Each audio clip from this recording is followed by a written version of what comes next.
The Supreme Court is set to hear arguments any minute now over nationwide injunctions blocking President Trump's executive order ending birthright citizenship. 3 federal appeals courts have kept the order on hold, finding it very likely unconstitutional.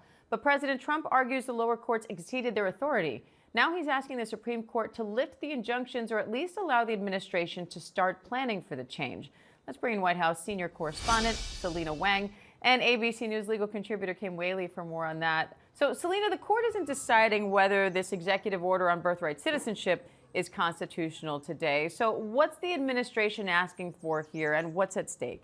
Yeah, Diane, this is a monumental case. The president this morning is blasting birthright citizenship on Truth Social, but the administration is actually not asking the Supreme Court to review the constitutionality of birthright citizenship, but rather to focus on the power of these federal judges to block presidential policy nationwide. So this could have very broad implications for President Trump's agenda because time and again, his policy initiatives have been blocked by federal judges in various states on everything from parts of his mass deportation plans to federal funding freezes to mass layoffs. But the Supreme Court is taking this case as a result of an executive order that the president signed on his first day in office to ban birthright citizenship. Now, federal judges then in multiple states soon after ruled that it was unconstitutional, which then blocked that executive order from going into effect nationwide. So for more than a century, courts and the government, they have interpreted the 14th Amendment to apply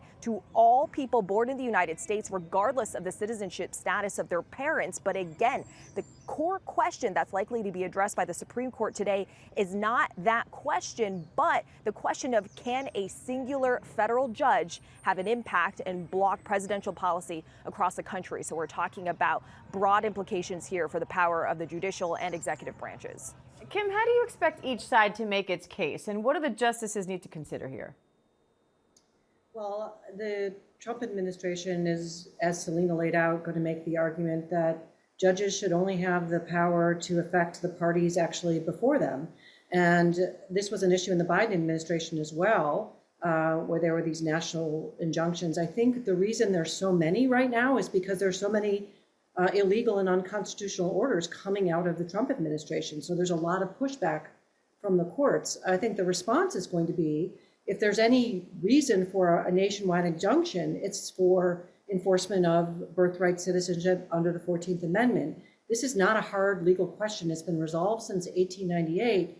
And if the Trump administration gets its way, imagine what you have. You've got people who in one state are citizens, and then the next state, they're not. And that there's big questions as to how to demonstrate whether you're a citizen or not.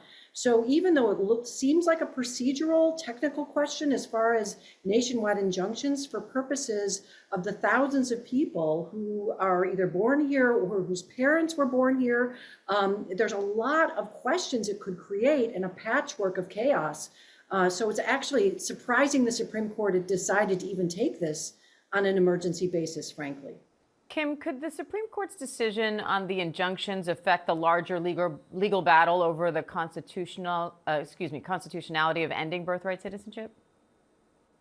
Yeah, because as much as this is tailored to that question of nationwide injunctions, the court has the leeway to go into what we call the merits, into the question of whether the 14th Amendment actually says what it says.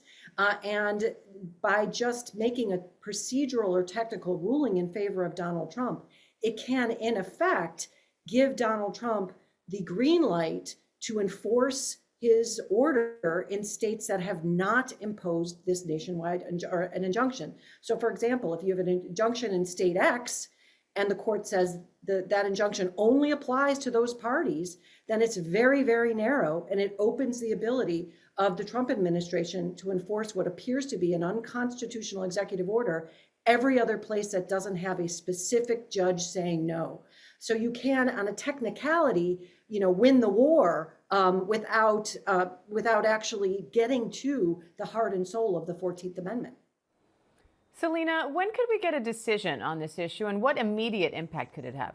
So the decision is expected by sometime by the early summer. And as Kim just laid out, a lot of immigration advocates are warning that if the Supreme Court narrows the scope of this nationwide injunction, it could cause a real logistical nightmare and real chaos on the ground. For instance, one case which Kim had outlined that could happen is where babies born in some states are considered citizens, but born in others are not. So you could see families crossing state lines trying to ensure their children will become U.S. citizens, which could cause hospitals along the border to be overwhelmed, not to mention the logistical question and the procedural questions about how these parents then prove that their children are in fact U.S. citizens. Now, this impacts a lot of people potentially in the United States. According to government data, an estimated 150,000 children are born in the U.S. every year to parents who are not legal permanent residents. So there are many different ways that the Supreme Court could choose to address this today, but it could have a very sweeping effect. All right, Selina Wang and Kim Wehle, thank you both.